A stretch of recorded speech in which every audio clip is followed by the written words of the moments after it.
अब्दुल हमीद नोमानी मुस्लिम scholar मेरे साथ मौजूद होंगे। सबसे पहले मैं एक बार बांग्लादेश का हाथ जान लेता हूं और समझने की कोशिश कर लेता हूं कि बांग्लादेश की हकीकत क्या है, क्योंकि बांग्लादेश के ही वरिष्ठ पत्रकार शोएब चौधरी इस वक्त मेरे साथ मौजूद हैं।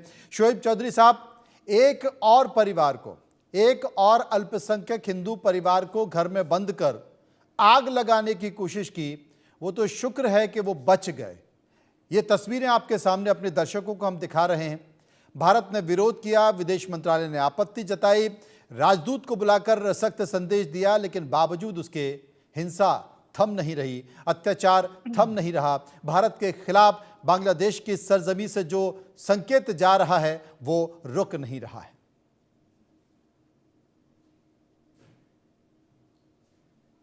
शोएब चौधरी, बहुत बहुत धन्यवाद मनोज बन्नू भाई। देखिए, आपने जो सवाल पूछा और जो तस्वीर दिखा रहे हैं अभी रावजान में, चट्टगांव की रावजान में ये घटना हुआ। तो सब पूछ रहे कि इसके पीछे कौन है। इसके पीछे कौन है ये जानने के लिए शायद हमारे पास कोई सबूत थे नहीं।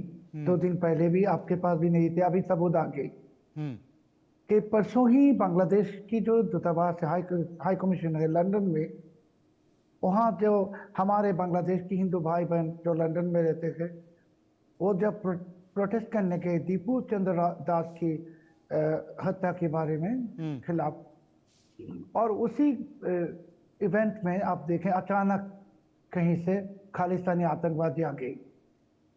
घटना है बांग्लादेश की हिंदुओं के साथ। वह खालिस्तानी का क्या लेना देना।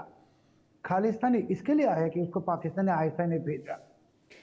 और पाकिस्तानी आईएसआई ने क्यों भेजा कि पाकिस्तानी आईएसआई ये सब कर रहा है बांग्लादेश में जो कुछ हो रहा है।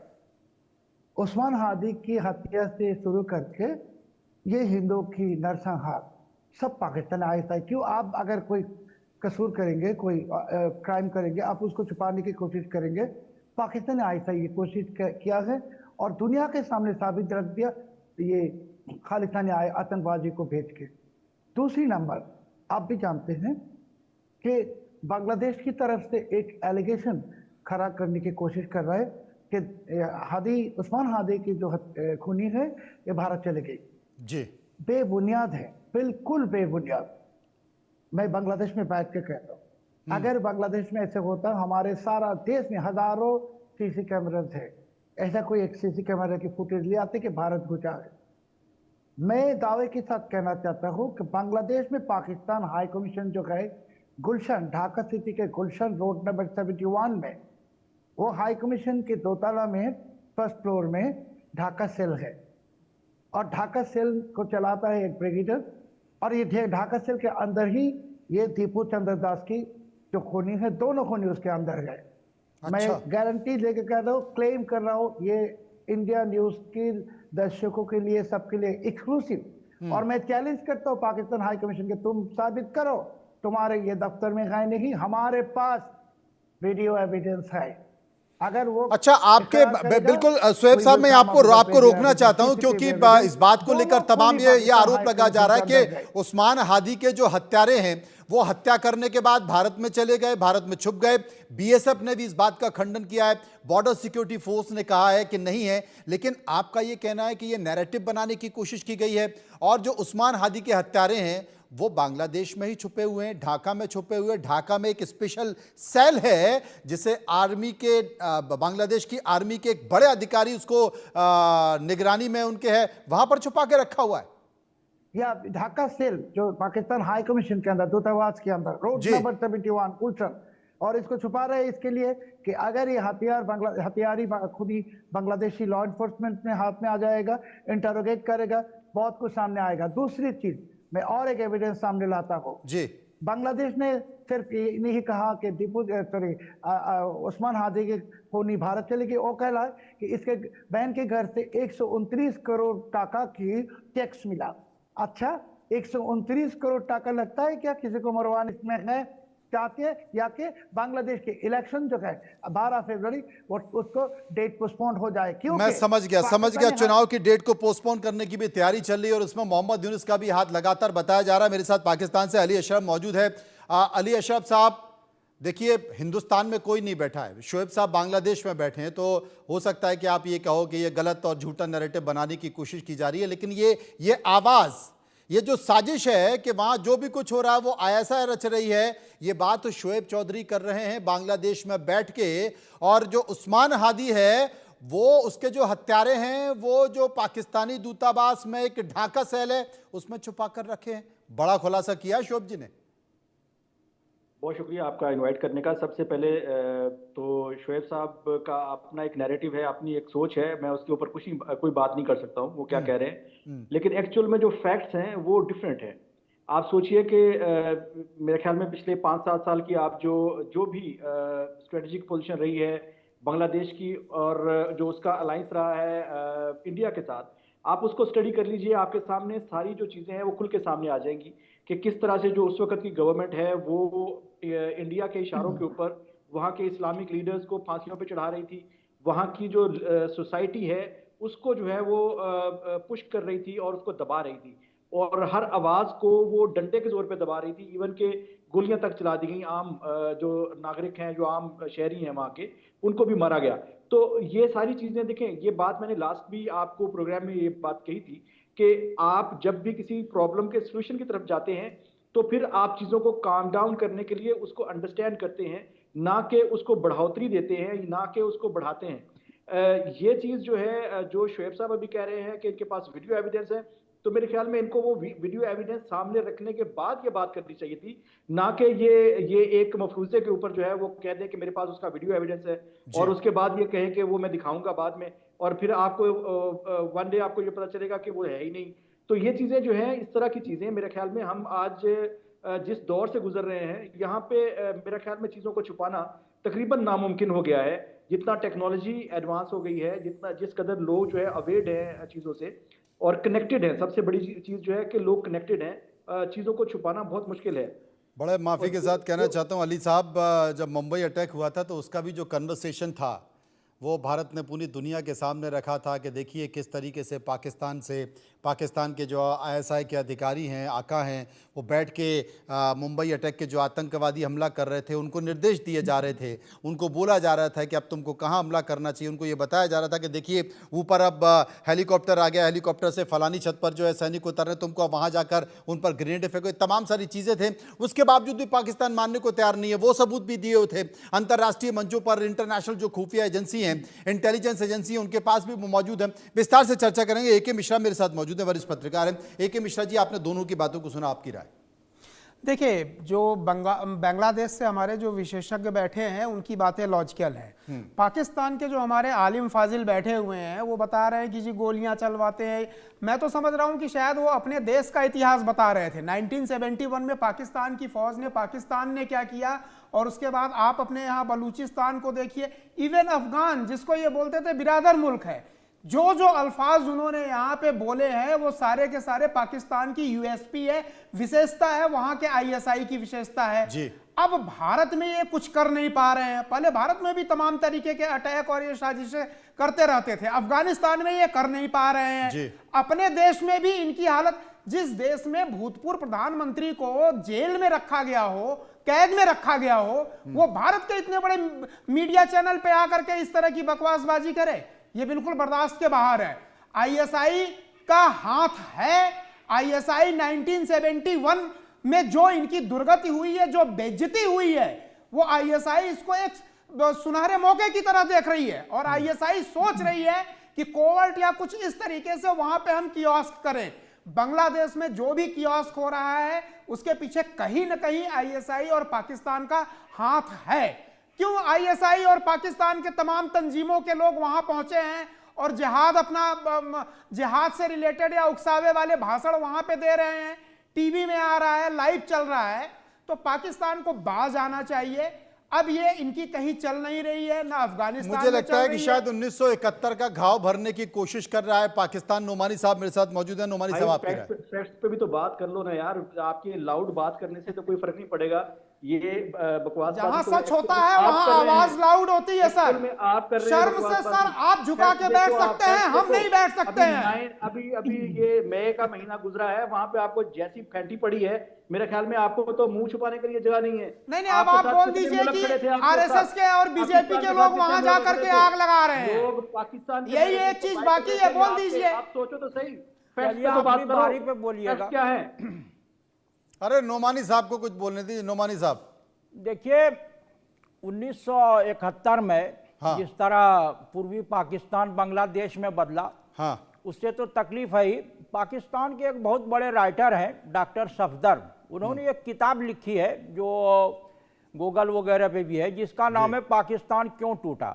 हाँ उससे तो पूरा लगता है ना कि जिस तरह जो है पूर्वी पाकिस्तान जो बांग्लादेश बन गया, वहाँ की जनता के साथ ये लोग तो वोटिंग से जो है आगे निकल गए थे, जीत गए थे, लेकिन भुट्टो ने इसको माना क्यों नहीं। तो बेईमानी जो है ना, पाकिस्तानी लीडरों के खून में बेईमानी शुरू से है। उन्होंने यहाँ की जनता और मुसलमानों के दिल में भी जो पाकिस्तान चले गए, वो ये बता दिया कि हिंदू चूंकि यहाँ बहुसंख्यक है, वो तुमको जो है वो निगल जाएगी।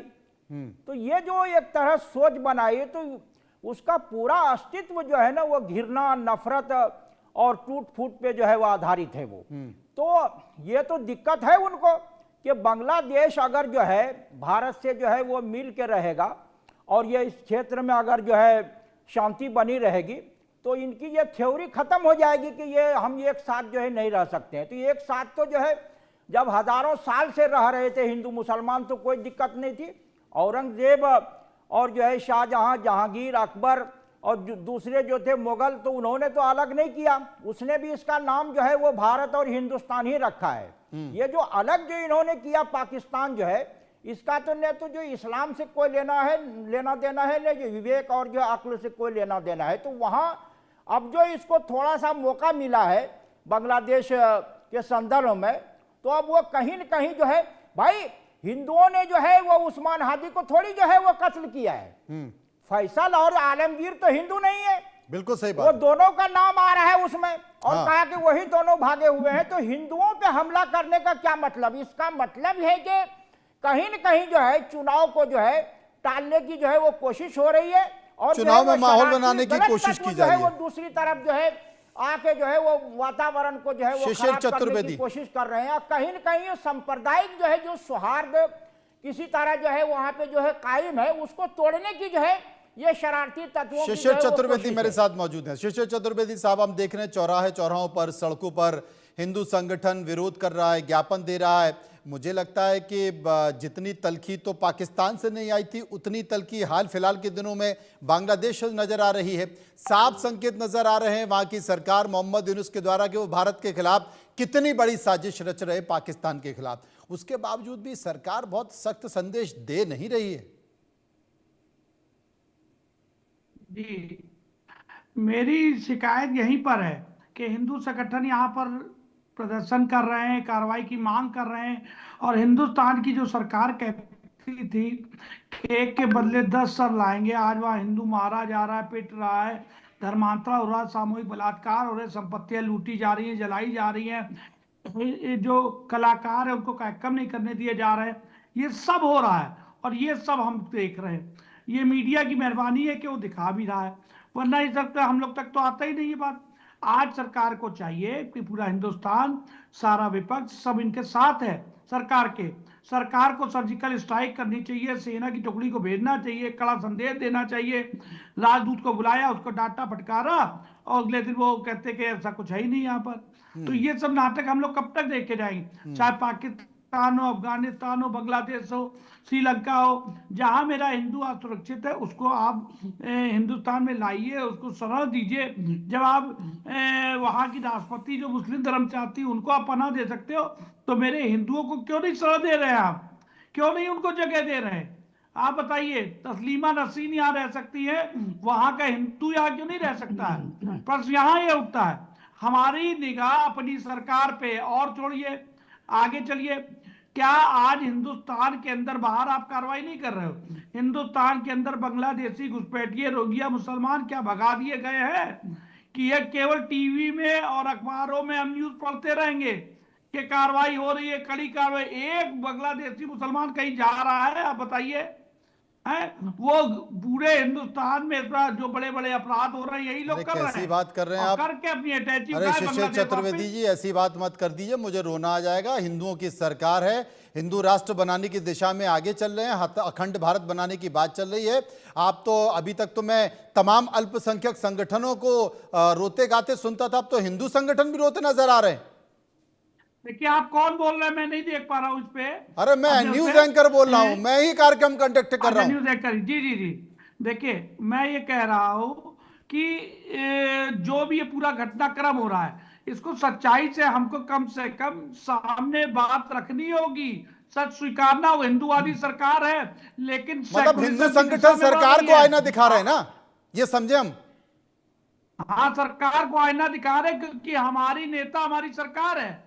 हम अपनी सरकार से कह रहे हैं कि भैया कार्रवाई करो, हम आपके साथ हैं। जरूरत संकट हो पड़ेगी गया हम मिश्रा लोग जी। चलेंगे बॉर्डर पे, हम कोई स्वयं संकट लड़ने नहीं है। चलेंगे। देखिए, शिशिर थोड़ा सा मैं चतुर्वेदी सबसे परिमार्जित आगे करते हुए चलेंगे। बोलूंगा। हाँ। जो हिंदू महासभा के विद्वान बोल रहे हैं, ठीक है, उनकी शिकायत है और उनको अधिकार है, अपने देश के नागरिकों को अधिकार है अपने सरकार से सवाल पूछे।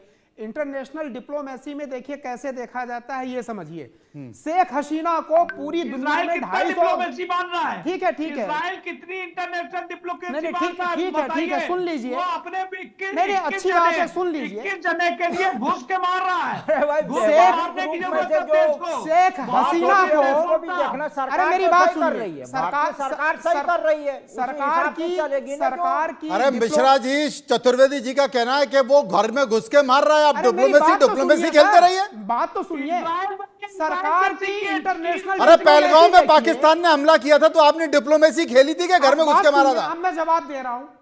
जिस वक्त शेख हसीना को 250 मुल्क जो है शरण देने को तैयार नहीं था, डंके की चोट पे भारत की सरकार ने शरण दिया, सारी दुनिया से दुश्मनी लेके। ये भी एक अरे बहुत तो अच्छी एक रणनीति शेख है। हसीना अब के आगे शरण सुनिए। देने से वहां हिंदुओं में संकट आ गया ना, आगे सुनिए ना, संकट में आ गए हिंदू अरे वहां पे आगे भाई, सुनिए, अल्पसंख्यक सुनिए। हिंदू संकट में आ गए वहां। आपको लगता है आप प्रवक्ता अरे वहां टीवी जल रहे हैं पैनलिस्ट वहां। हैं। नहीं, आपको लगता है सरकार नहीं कर रही है। सरकार अगर नहीं कर रही होती तो बांग्लादेश के हालात कुछ, जहां सीआईए लगी है, जहां आपका दुश्मन अमेरिका पूरा फंडिंग कर रहा है, चाइना की पूरी फंडिंग कर रही है, आपके एकदम बैकवर्ड में ये सारी चीजें हो रहा है। कुछ चीजें आपको बताई नहीं जा सकती हैं, लेकिन इसका मतलब ये नहीं कि आप समझ भी ना पाए। समझदार को इशारा काफी है। आपको लगता है तो चतुर्वेदी जी नहीं समझ पा रहे हैं ना फिर? इंडिया में कोई आदमी चतुर्वेदी अगर जी, आप फंस समझ जाता नहीं है, पा रहे हो। तो यहाँ वो हो जाती है। डिप्लोमेसी किनारे पाकिस्तान में करके जाके पहले देखिए, मारिए इसको। भारत के पहले सरकार इसको का शुद्ध पूरा करिए। कंट्रोल है। अदरवाइज आप बांग्लादेश में करते हालत रहिए, ये हो इजराइल जाती ना, से अभी तक सीखिए। ये हालत एक हो जाती कि इजराइल दूसरा सबको 1971 हुए। सड़कों पे जब होता तक अगर उनको भारत की सीखे सरकार का हुए। दबाव नहीं ये होता। बोलता करे, काम दूसरी इंपॉर्टेंट चीज, चिल्लाइए भारत नहीं। सरकार को ऑल टाइट होना चाहिए, चावल वगैरह बंद करना चाहिए, इकोनॉमिक बैरिकेडिंग करनी चाहिए, बिजली बंद करनी चाहिए। अच्छा, शोएब चौधरी मेरे साथ मौजूद एक्शन लेना है। शोएब चाहिए। चौधरी मेरे साथ मौजूद है।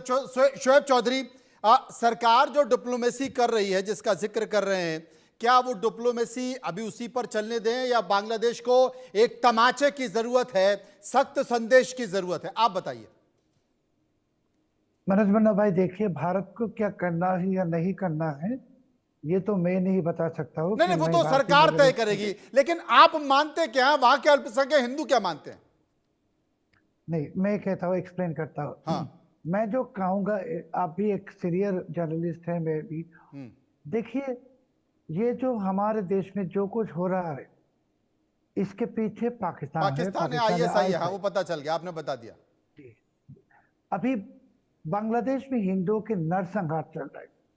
बांग्लादेश को एक हिंदू मुक्त राष्ट्र बनाने की कोशिश में है। हाँ। ये जिहादियों और इस्लामियों।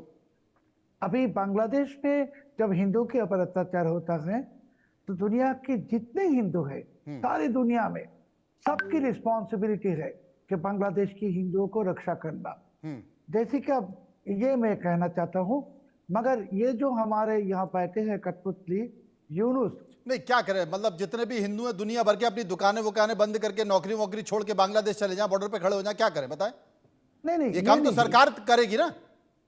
मैं जो कहना चाहता हूँ कि भारत सरकार, भारत भाई दुनिया की एक मोस्ट पावरफुल नेशन कंट्री है। हाँ। बहुत ही पावरफुल। आपको ये जो चीज हो रहा है इसको इंटरनेशनल प्लेटफॉर्म में प्रोमिनेंटली प्रोजेक्ट करना है। आपको इंटरनेशनल मीडिया में आप देखिए, इंडिया न्यूज है लगातार इसको प्रोजेक्ट कर रहा है, मगर इंटरनेशनल मीडिया में नरेंद्र मोदी जी के साथ या जयशंकर जी के साथ अमेरिका की पॉलिसी मेकर्स की रिश्ता है, यूरोपियन यूनियन की पॉलिसी मेकर्स की रिश्ता है, ब्रिटेन की है, सबकी है। आप लोगों को ये पॉलिसी मेकर्स को अभी डायरेक्टली डॉक्यूमेंट दिखाना है कि देखो बांग्लादेश में ये हो रहा है, क्योंकि बांग्लादेश में जो कुछ हो रहा है इसको बंद करने के लिए नहीं, मैं बंद करने के काम बात कहूंगा नहीं, इसको परमानेंटली एक सोल्यूशन चाहिए कि बांग्लादेश के हिंदू पहले थे 30%, 32%, अभी हिंदू की प्रोपोर्शन कमते अभी 12% हो गई। तो कितने आप आगे, अभी भी हिंदू के ऊपर अत्याचार 1947 की 14 अगस्त से जो अत्याचार शुरू हुआ वो अत्याचार आज तक चल रहा है। जैसे कि जो भी सरकार आएगा, जो कुछ बांग्लादेश में होगा, फर्स्ट टारगेट हिंदू, हिंदू को मारो, हिंदू को मेरे साथ काटो। पाकिस्तानी विदेशी मामलों के जानकार अली अशरफ मौजूद हैं। अली अशरफ साहब, आप माने नहीं माने, लेकिन हाल के दिनों में बांग्लादेश में पाकिस्तान, आईएसआई और पाकिस्तान के जो आर्मी हैं उसका दखल बढ़ा है। और मैं आपको बता दूं कि अभी हाल ही में, मतलब जो बांग्लादेश और पाकिस्तान के जो हाई कमिश्नर, उन दोनों की मुलाकात हुई है, सत्ता हस्तांतरण के मुद्दों पर चर्चा हुई है। चर्चा इस बात को भी लेकर हुई है कि जो भी स्थिति होगी उसमें प्रशासनिक हस्तक्षेप या फिर तमाम जो स्वरूप हैं उनको किस तरीके से पाकिस्तान देख रहा है। ये मुलाकात हुई है, बहुत महत्वपूर्ण मुलाकात है। आपको पता होगा कि रेड कारपेट किस तरीके से मोहम्मद यूनुस के लिए बिछाया गया और आईएसआई वहाँ पर एक्टिव हुई। वहाँ का जो ऑर्डिनेंस फैक्ट्री है, ऑर्डिनेंस फैक्ट्री में पाकिस्तान के सेना के लोग, आईएसआई के लोगों ने विजिट भी किया। और ये भी हुआ था कि जो एक मिसाइल है पाकिस्तान की, मुझे लगता है कि शोएब चौधरी उसका नाम बताएंगे, उस पाकिस्तान शाहीन 2 को भी बनाने की बात वहां पर चल रही थी कि पाकिस्तान के ऑर्डिनेंस फैक्ट्री में भी बनाया जाएगा। तो पाकिस्तान ये चाहता है कि बांग्लादेश की जो संसद हो वो त्रिशंकु हो, जिससे कम से कम उसका दखल बना रहे और चीजों को समझे। और इसको लेकर बाकायदा पाकिस्तानी हाई कमिश्नर की मोहम्मद यूनुस से मुलाकात भी हुई है। अच्छा, इसमें अगर इसको ब्रॉडर वे में देखा जाए कि पाकिस्तान की जो स्ट्रेटेजिक पोजीशन है पिछले 1 साल के अंदर, वो रीजन के अंदर वो बहुत स्ट्रेंथन हुई है। और इंडिया जो है उसको इसकी तकलीफ तो होगी कि बांग्लादेश जो है उसकी पॉकेट से निकल के स्ट्रेटेजिकली वो पाकिस्तान के पास आ गया, वो पाकिस्तान के साथ अलाय बन गया। और जो इंडिया है वो देखता रह गया कि मेरे साथ क्या हुआ। वो अपनी शेख हसीना जो उनका बेबी था वो उन्होंने उसको संभाल के रखा हुआ है। जो भी भाई साहब कह रहे थे कि उसका एविडेंस क्या है या उसका जो है लॉजिक क्या है, जो मैं बात कर रहा था, तो लॉजिक यही है कि वहां पे जिस औरत ने जो कत्लेआम किया, वहां पे लोगों को मारा, आज भारत उसको अपने पास पनाह दे के बैठा हुआ है। वहां पे वो एक मुजरमा है, वहां पे कोई सजा याफ्ता है और वो आप उसको अपने पास संभाल के बैठेंगे और आप सोच रहे हैं कि बंगाली लोग जो हैं वो आपको सपोर्ट करेंगे। नहीं करेंगे, वो आपके खिलाफ ही बात होंगी। और जिस लीडर ने उस बेबी को गवर्नमेंट से निकाला था, उसका मर्डर होना भी इसी चीज का यही क्लू है जो मैं आपके साथ डिस्कस कर रहा था कि जिस बेबी को उन्होंने वहां से निकाला, वो बेबी जो है अब वो कुछ ना कुछ तो उसने अपना रिवेंज लेना था। और इंडिया जो है उसका समझ लीजिए कि उसका जो है मेन जो स्पॉन्सर है या मेन उसका जो 8% की जीडीपी रेट उसने बांग्लादेश का ग्रोथ दिया था। पाकिस्तान आज तक 8% की जीडीपी, जिस शेख हसीना की बात कर रहे हैं आप, उसके कार्यकाल में उसके टाइम पे 8% की जीडीपी जो थी बांग्लादेश की, और यूनुस जो नोबेल प्राइज विनर है उसके टाइम पे जीडीपी कितनी है जरा देख लीजिए, below the global average GDP है। ये फर्क है जो बंगाली अवाम ने फैसला जिसको आप सूली पे चढ़ाना चाहते हैं शेख हसीना को, वही एक्सेप्टेबल होगा दुनिया के लिए, वही माना जाएगा। अच्छा नोमानी साहब, एक बात बताइए, मुझे लगता है कि पानी बाद में पी लेंगे, अभी तो मुझे लगता है कि बांग्लादेश को पानी पिलाने का समय है। पाकिस्तान के बाद एक संकेत तो देना पड़ेगा। ये जो हमारे देश में दिग्विजय सिंह हैं या कुछ और लीडर हैं जिन्होंने कहा कि साहब जो हिंदुस्तान में हो रहा है ये उसका रिएक्शन है जो बांग्लादेश में देखा जा रहा है, क्योंकि बहुत सारे बांग्लादेशियों को निकालने की, चिन्हित करने की एसआईआर की प्रक्रिया चल रही है और ये कहा जा रहा है कि रोहिंग्या और बांग्लादेशियों को बाहर निकाला जाएगा। क्या ऐसा है कि भारत में जो प्रक्रिया हो रही है उसी का असर बांग्लादेश में देखा जा रहा है, जैसा कि दिग्विजय सिंह भी जिक्र कर रहे थे, कई और भी लीडर कह रहे हैं? वाकई ऐसा है क्या, आपसे पूछ रहा नहीं नहीं, ये प्रतिक्रिया जो है वो भारत में जो कुछ हो रहा है, देखिए जो लोग न्याय प्रिय लोग हैं वो कहीं भी अल्पसंख्यकों के साथ अगर अत्याचार होता है, मॉब लिंचिंग होती है, तो उसके खिलाफ होना चाहिए, उसमें हिंदू मुसलमान नहीं देखना चाहिए। और यहाँ जो कुछ हो रहा है इसकी प्रतिक्रिया जो है वहाँ जो है वो मेरी समझ में नहीं आता है, क्योंकि वहाँ के अरे जो हो रही है कि नहीं हो रही है बता दो। नहीं नहीं, देखिए वहाँ जो सियासी और राजनीतिक जो स्थिति बनी और जो वहाँ का जो एक वातावरण बना है वो शुद्ध रूप से जो है वो राजनीति आधारित है, और यहाँ की प्रतिक्रिया से उसका कोई लेना देना नहीं है। वहाँ जो इस तरह जो है राजनीतिक वर्चस्व को लेके जो एक जहन बना, और जिस तरह जो है बीएनपी वगैरह और जमात इस्लामी जो है शेख हसीना के खिलाफ हो गए वो, तो वो वहाँ जितनी चीज़ें हो रही है आप कहीं न कहीं देखेंगे कि जो है वहाँ जितने हिंदू मारे जा रहे हैं उतने मुसलमान भी मारे जा रहे हैं। वो जो है शेख हसीना की अवामी लीग पार्टी से जो लोग जुड़े हुए हैं या